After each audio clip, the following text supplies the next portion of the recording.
So we are back with the debates of space and time in the context of this book, as well as how we can intermesh a lot of notions of time, uh, starting Aristotelian time, the Newtonian time, the medieval notions of time, the relativistic time, and many the philosophical time, the mathematicians' time, the physicists' time, the theologians' time.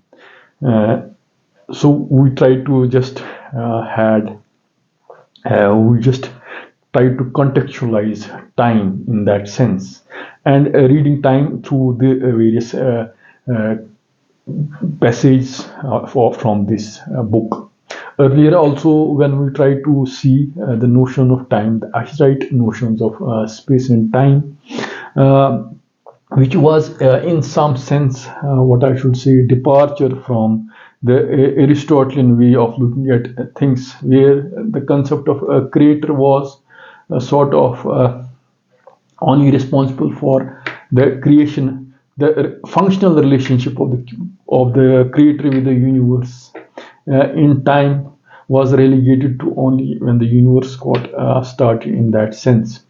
But somehow the Ashrite notions of space and time, which Iqbal is also trying to reformulate, and which was taken by many medieval theologians or thinkers forward, try to just see a notion of space and time, where space, the time is in the is a more fundamental than space, but more fundamental than time is also a deeper reality or a creator in that sense. So space and time has to be contextualized in some deeper reality or a fundamental reality, which is God or ultimate reality, whatever you may use the term for that in that sense. So you can see Iqbal is trying to this see. He is on the other side. He is not trying to see notion of God as the other. His functional, the umbilical cord with the universe is not somehow cut in that sense. His presence is there. So in that context, he has quoted a medieval theologian, Iraqi, to forward his this viewpoint. And his notion of these notions of time, even though he is appreciative of Iraqi, but he is also trying to say that Iraqi some fundamental insights got impeded or stranded by a certain Aristotelian notion of space and time or universe in that sense. So he was not only the departure, the Quranic way of looking at things, which was a significant departure from Aristotelian way of looking at things. So he could not recognize the full breadth of it, which may lead to many other insights. So in that context, Iqbal is quoting Iraqi, and he is quoting the Quran. Iqbal quoting Iraqi and Iraqi quoting Quran. We can see these verses.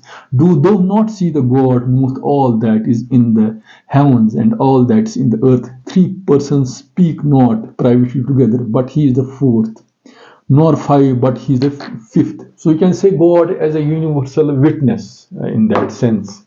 So space is not a fundamental universal container. In space and time, so there is some reality which is witness to that thing. In that God is. So even there is a verse in Quran. Wallahu min hablil warid. God is more closer to you than that of a jugular vein. So in these contexts, how can relate these the notion of divine with how he interfaces with space, how he interfaces with matter, how he interfaces with matter and not matter, and how as a human self or soul, if you can use this term soul, so it's the soul and the matter, how it's simultaneously in how does it appreciate, or soul or cognitive self, how does it appreciate the outer realities of mind and matter, or of outer realities of matter and universe, or how does should it appreciate that ultimate or deeper reality, which is more fundamental than that of space and time. So in Iqbalian understanding, time is a more fundamental thing as compared to space.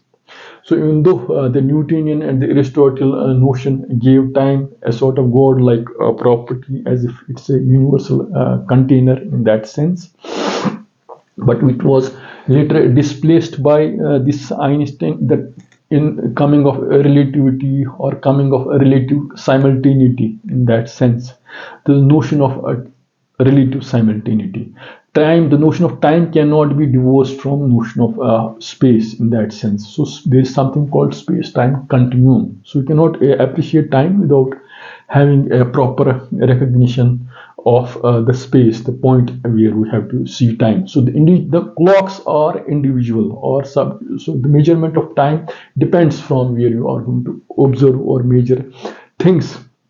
So notion of time is dependent upon or its coterminous with the notion of space. So in order to have a full account of reality, you have to take both parameters into existence. So here, in this sense, you can say, how does Iqbal try to appreciate? So he has used quoted philosophers like S. his Gifford lectures in that sense to contextualize this debate. Alexander, sorry, I'm not a deity. Alexander, Stephen Alexander, his Gifford lectures, there are some passages from it. So you can see it where famously time is the mind of the space in that sense. So we are going to contextualize all of these things in how we see not only physics, not only philosophy, not only mathematical time, not only scientists' way of time, but or relativistic time, as well as the divine interplay of how we can all these times can be related to the notion of how these times, what is the integrated view of time in, and how it can be placed in the notion, how we can relate it with some divine thing or some ultimate reality in that sense. You see God as an ultimate reality in that sense. So what we are going to see is, first I'll try to we have some notions of time which have been there existing, and maybe intermesh the debates of physics and philosophy, as well as relativity, and just crisscross vis-a-vis these passages in the context of this, with regard to these passages, and see how we can just see things in that sense. So in the earlier also we talked of, in one of the lectures we talked of time not as the simple notions of time, the way we talked of McTaggart's A theory and B theory, or the simple notion of time, past, present, and future. We also had a theory of time when we read in the previous chapters. We could see that time has not to be seen in that context only. In the divine notion of things, the apodictic character cannot be strictly realized in that sense. In the divine foreknowledge, there can be infinite possibilities in that sense. So what actually is realized as a possibility in the divine foreknowledge? So there are other things into consideration. So before we are coming to this point of view, and how it will lead to some creative notion of time, and how the universe being static, how it has to be replaced by a dynamic thing in that sense, or universe also evolving in that sense, not in that fixed sense. So we're going to see these notions. So for example, according to Aristotle, if I just quote, so Aristotle asserts the notion of time by the definition of verb. So a verb is a composite sound with meaning indicative of time. So no part of which has a meaning by itself. In that sense, so the way we had, so in physics, Aristotle defined time as constant movement, where part of it was and is no longer, while part of it will be and is not yet. So if you remember in the Zeno's definition of time, you can say is time real? Time is the amount of, normally say time is the amount of space which is traveled.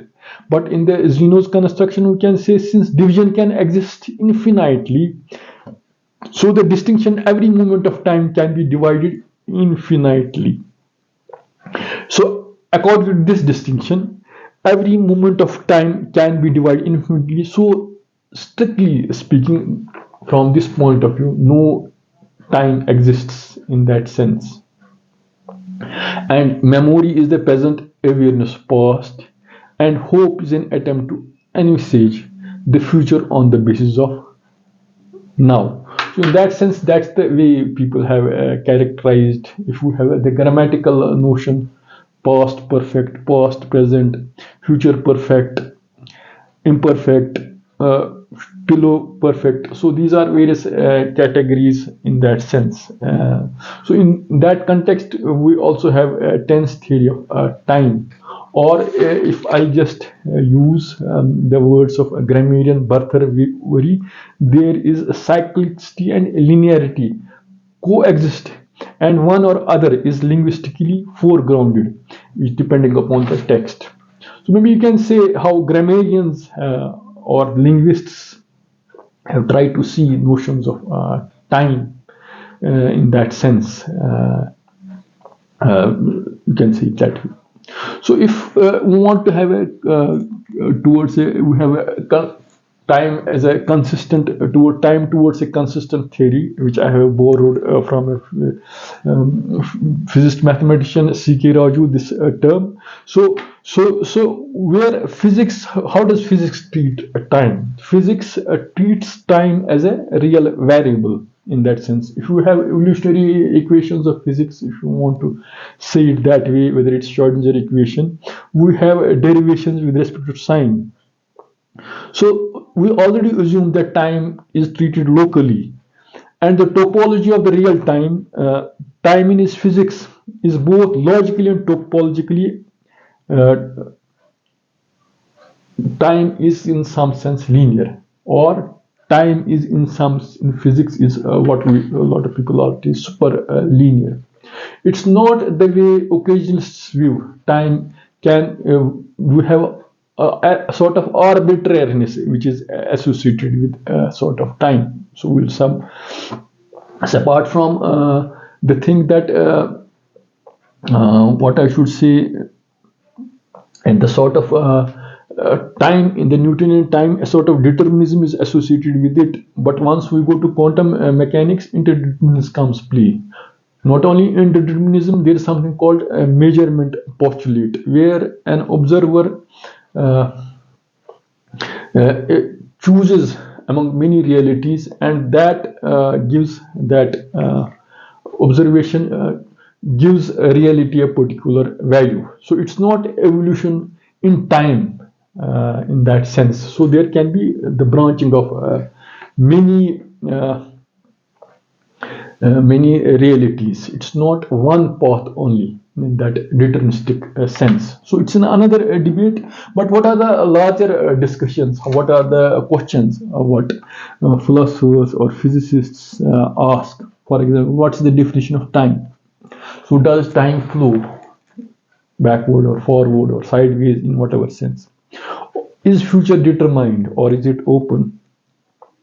Is our perception of time affected by the language we use? So linguistic notions of time. So is time continuous or discrete?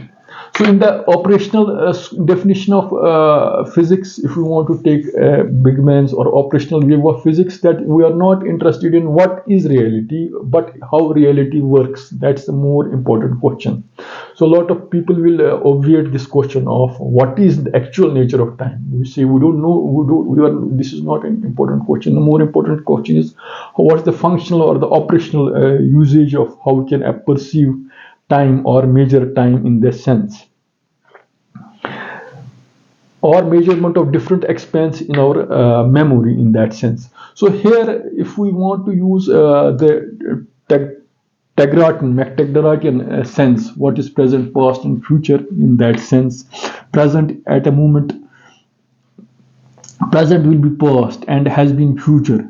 Means that M is present at the moment of present time, past at some moment of future time, and future at some moment of past time. So it's sort of a bit puzzling in that sense.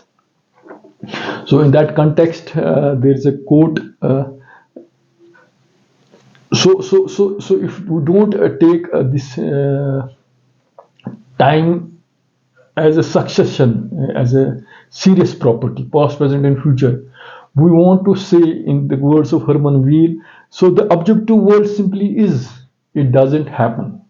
So our measurement of time should not, or how we can categorize time, should not affect the fundamental reality, what should be time, or what should be the universe in that sense.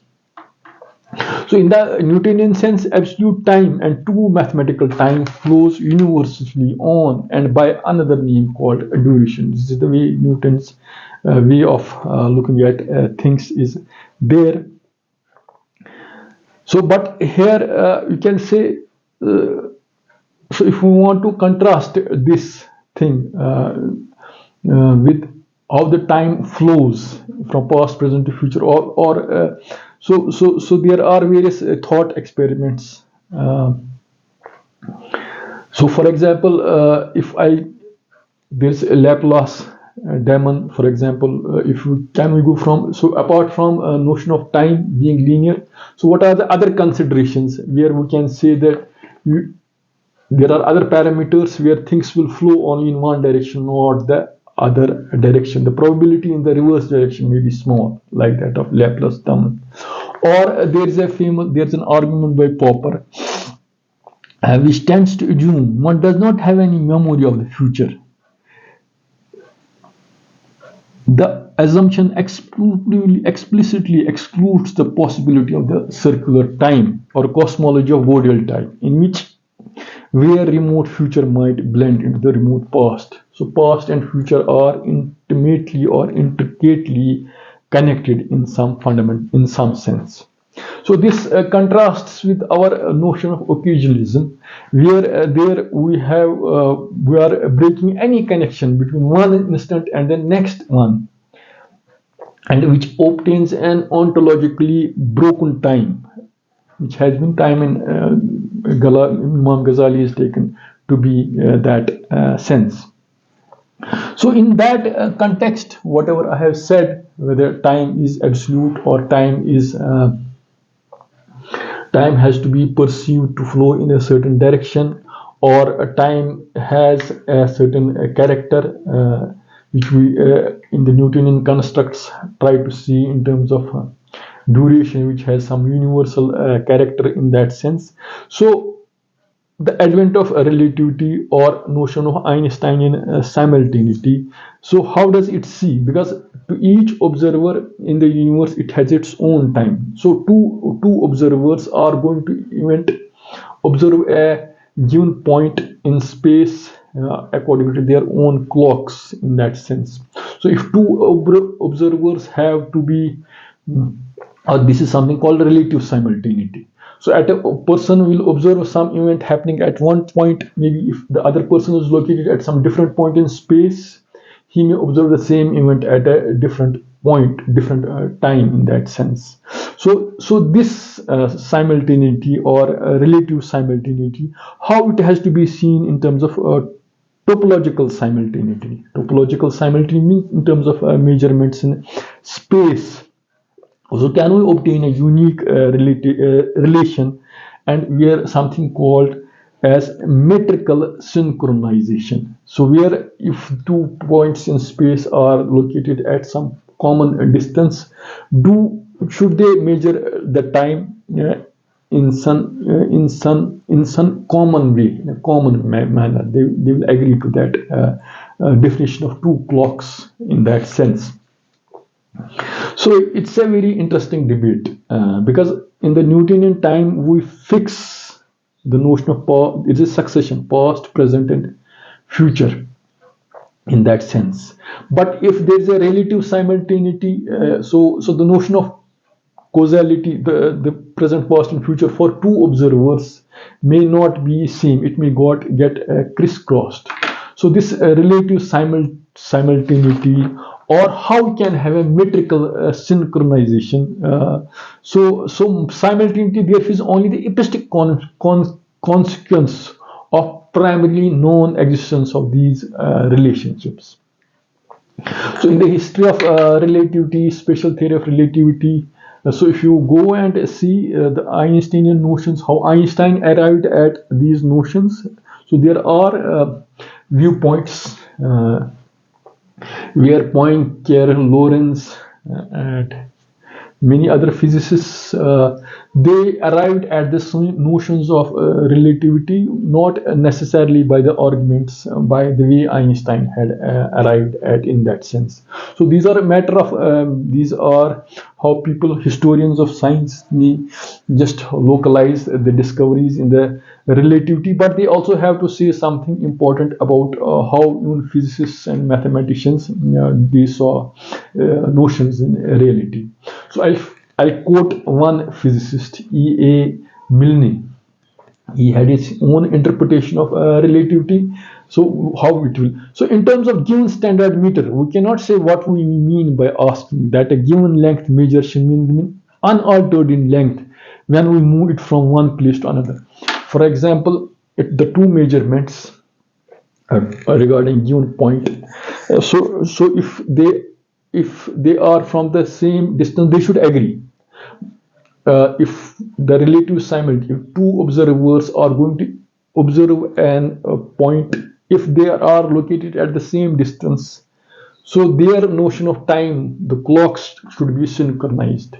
But here also there is an assumption. Assumption is that, so if you displace a part of space at some later, so a given length measure shall remain altered in length when we move it from one place to another. So the distance should not have changed in the meantime, our measurement in that sense. So the rigid, so we have notion of rigid body. Rigid body means in the different parts of the body don't change while they are in motion. Need not, and there's something called spatial congruences. So there are congruent spaces in that sense. If two spaces, their length should remain same in the meantime, but it is required to assure that the distance between any pair of time points connected by it one time is the same at some later time. So this is some fundamental underlying assumptions which mean we not even take into consideration, even if the metric simultaneity may be same while we are trying to see things. So this asks a larger question whether a general theory of relativity somehow repudiates absolute notions of space in that sense. So now, seeing this background, we are coming back to this book, a bit of this thing. So for example,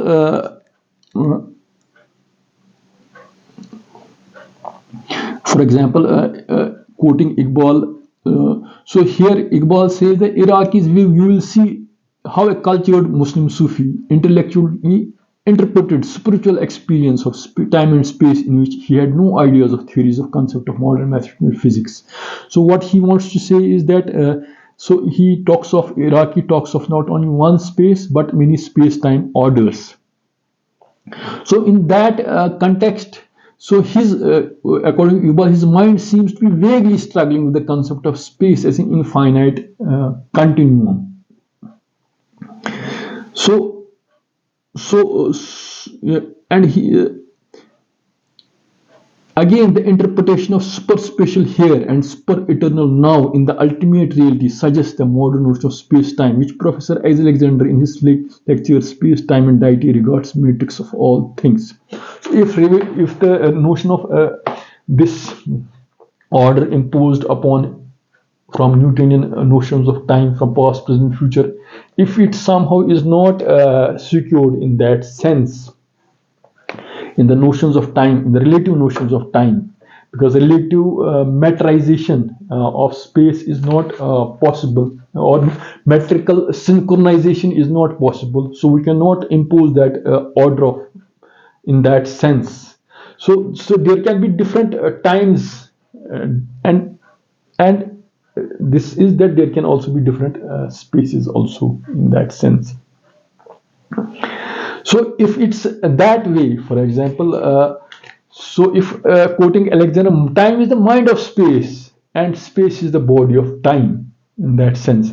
Rather than to quoting if his book, rather than quote whole time is a form of mind, we must say that mind is a form of time. Time and space, either of them, creates difference in the other or breaks it up. Say space is already full of time, so we cannot imagine space without time. Space we cannot imagine without time in that sense. So here also we are coming to the notion time is more fundamental as compared to space. So even though relativity says that we have to see space and time notions of space and time together, but if we want to choose, so space is already full of time. So what is time full of? And this is the next question. So there comes the notion of consciousness, or our empirical appreciation, how consciousness appreciates space and time in that sense. And how, if space-time is already a whole and one, why it may be urged should we seek to go beyond it? Why not identify God with space-time? So this is a question mark. So God includes the whole universe, but his deity through infinite belongs to or is lodged only in the portion of universe. So universe or space and time, God encompasses it. So universe and space and time and the universe, so this is one part of reality. So God encompasses it all. So only portion of universe we are finitely finite, while so this is very important. So we are finitely finite, while deity is infinitely infinite in that sense. We are finite because our minds, which are extended both in space and time, are limited pieces of space and time. We are infinite because we are in relation to space time and all things in it. God is not only infinite, we have the first place, the infinite space time itself, is which is a priori, and besides we have infinity, which are generalized within space-time and are empirical. So in the Alexandrian notions of space and time, which Iqbal is also quoting, to viewpoint that we cannot have God as a reality has there is not one infinities, there are many infinities in that sense, and God is infinitely infinite. So we may be finitely infinite in that sense. Because some infinities are related with this universe in that sense. But here, I in the previous lecture also discussed how the one important argument in Ilm Kalam is that we have not seen anything in the universe can be broken, can be divided into parts. So if it's divided into parts, so universe is made of things or quantities. So universe cannot itself be complete in that sense. If it can be divided into parts, so universe has to be seen in the finite in that sense. So it has been created or it is finite in that it is not fundamentally infinite in that sense. Its infinitude is encompassed in the infinitude of God or Allah in that sense. So this is one important argument in that sense. So here we are coming to very important and interesting discussion. So there is something called nature and status of time and passage. So the way we normally appreciate time in terms of past, present, and future. In that sense, the linearity in our human consciousness, in that sense, which if you take metric, what I should say, if you take metrical synchronization is not exactly possible. If you take that reality, so it imposes many orders of space and time in that sense. So here comes the important question in that sense. So how is nature and state of time and passage? So what are the analytical properties of time? The way we say that space is made up of points, one point can divide space infinitely. Can we divide time? Can we impose the spatial understanding on time? Because if we see time, every moment comes later. The later moment comes the later. So you cannot impose. So earlier moment and the later moment are not the same. So if you impose space in infinite points, the earlier point and the later point are the same. You cannot differentiate. But the way we say earlier time, the later time, the next to next time, so you cannot equalize two moments in that sense. So you can say that the godlike properties which Newton tried to impose on time, or or you can say, if you say a moment is a subdivision of time, you can say it that way. From the standpoint of whole of time, every stretch is a moment, though not every moment need to be a stretch in that sense. The present moment is becoming present, must be achieved, the trait of having occurred at the end time. This is what I was trying to say. So in that sense, a lot of people are saying future is yet to be, past has gone. So our appreciation of past as some reality which we can fix and we know and it's perfect, and our unknowability of the future, and our catching of the present, it's also not that clear. So we cannot. Why should we take the past as understanding of past is always perfect, or understanding of future is imperfect, or our current understanding of present, it can be also inconsistent in that sense. So time does not consist of movements and relations, but only of movements which relate and are related by movements in order of, before, or after. So this is an important point. To differentiate time from its presentation in the form of a time, it is necessary to acknowledge the facts of the passage in that sense.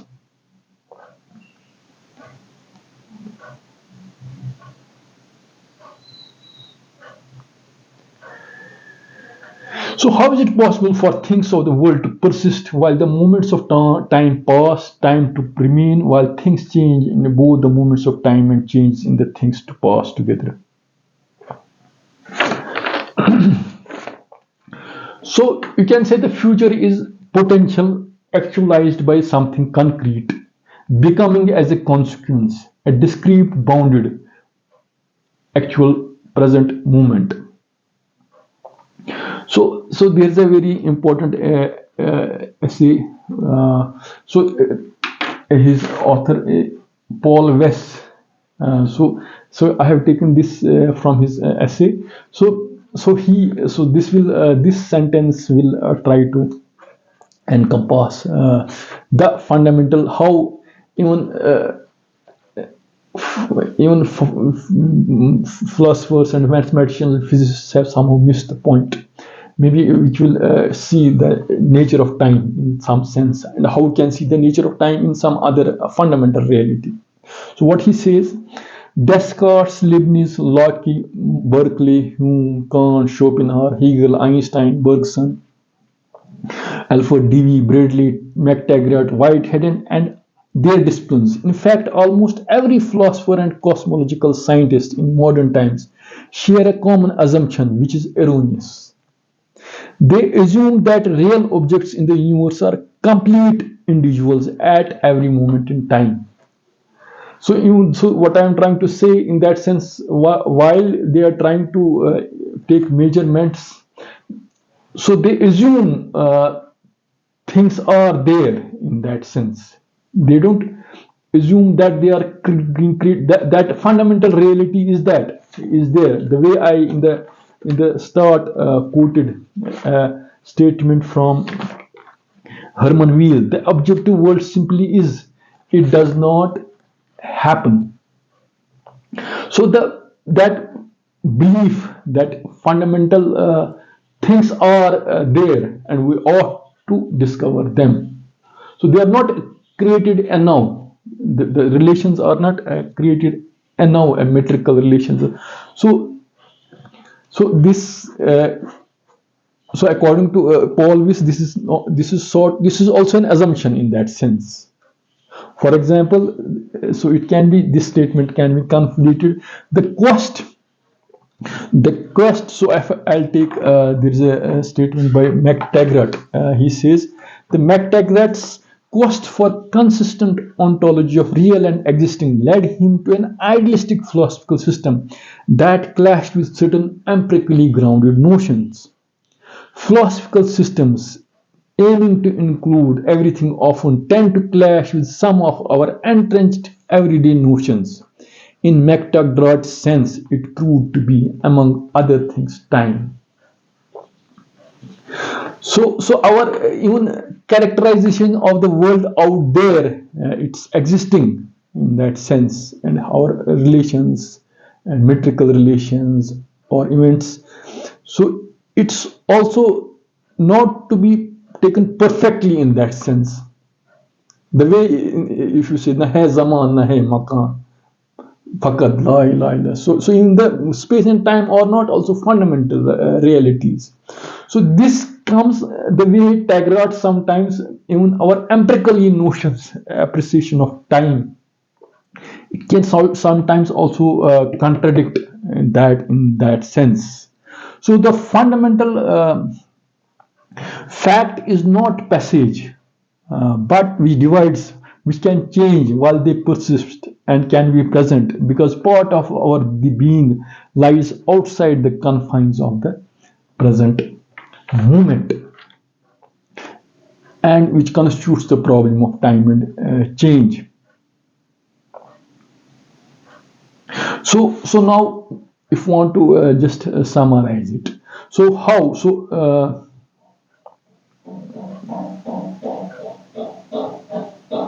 So if we have, for example, absolute theory of time, which was taken by Plato, Plotinus, and Newton. So every time is where time is constant, and which is sort of a moving image of eternity, indifferent to and independent of the motion or changes that do in fact occur.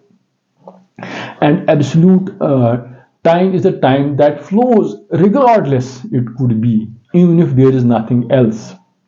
So universal time is the time which encompasses all the real objects. So now you have absolute time, you have universal time. So now, so you can have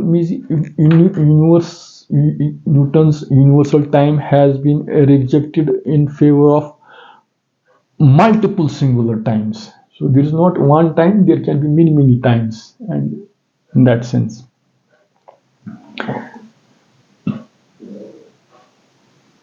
So time consisting of individual stretches as indefinite past, present, and indefinite future. So whatever I have said, maybe there's a one paragraph, interesting paragraph, and before we are going to add. So in the meantime, if you can read one of the notions, medieval notions of how space or vacuum can be appreciated.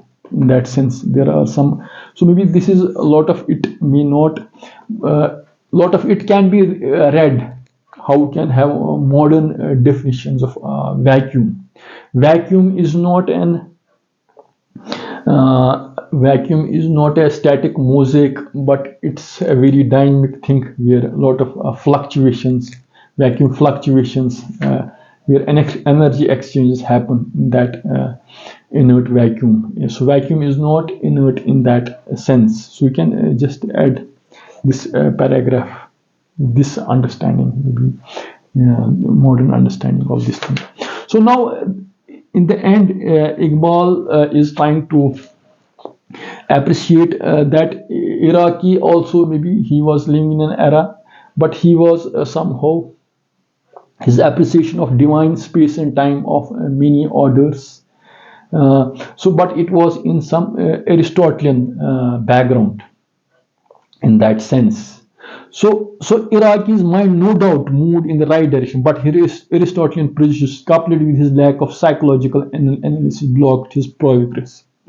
With his view that divine time is utterly devoid of change, a view uh, obviously based on inadequate analysis of conscious experience, it was not possible for him to discover a relationship between divine time and the serial time, and to reach through a discovery the essentially Islamic idea of continuous creation, which means a growing universe. So, that's right notion of time is in that sense. Departure from Aristotelian or the Newtonian notion of time should lead us to a sort of a growing universe. Sort of, maybe even Einstein was also fixed in some that something called a static universe, a constant universe, a strongly maybe prejudice of the age, a universe which was fixed or constant.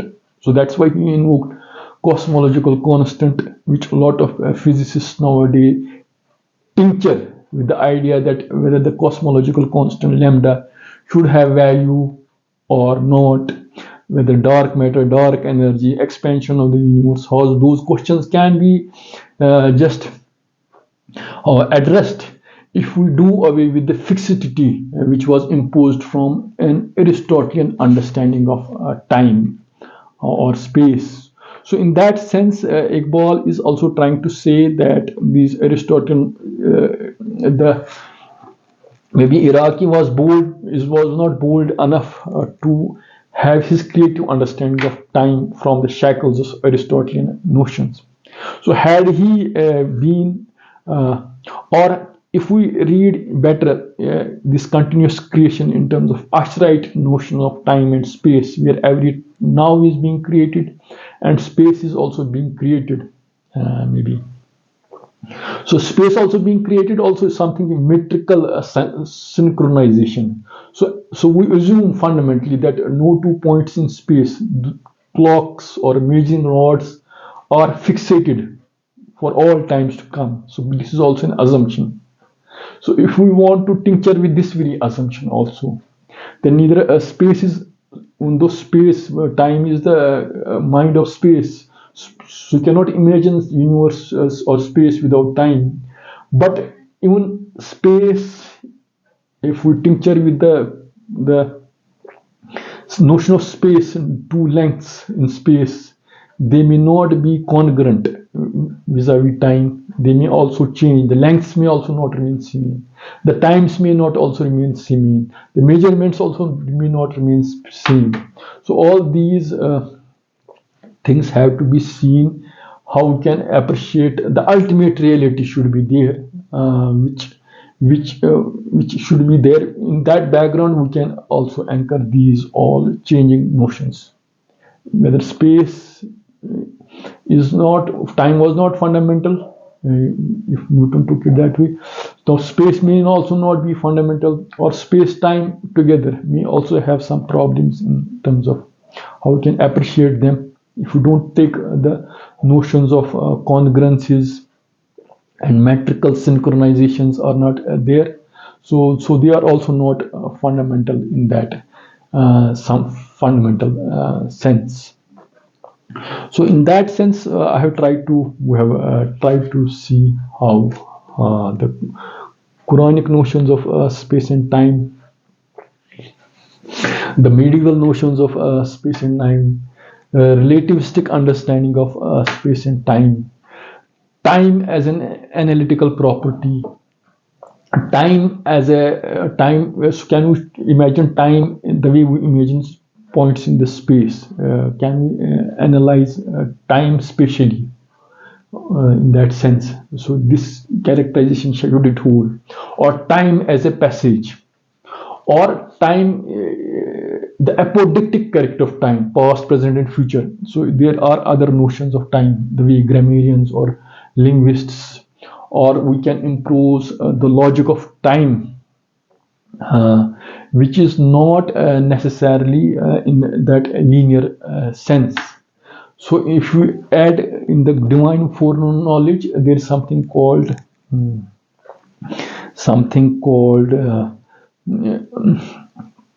Lohi Mahfuz, divine tablet, where things have been written, and world, the realization world is basically it's the unfolding of that thing, which is the divine foreknowledge in that sense. If you want to add it that very context also.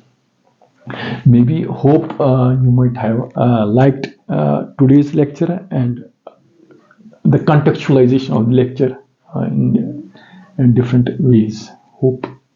Thanks for listening.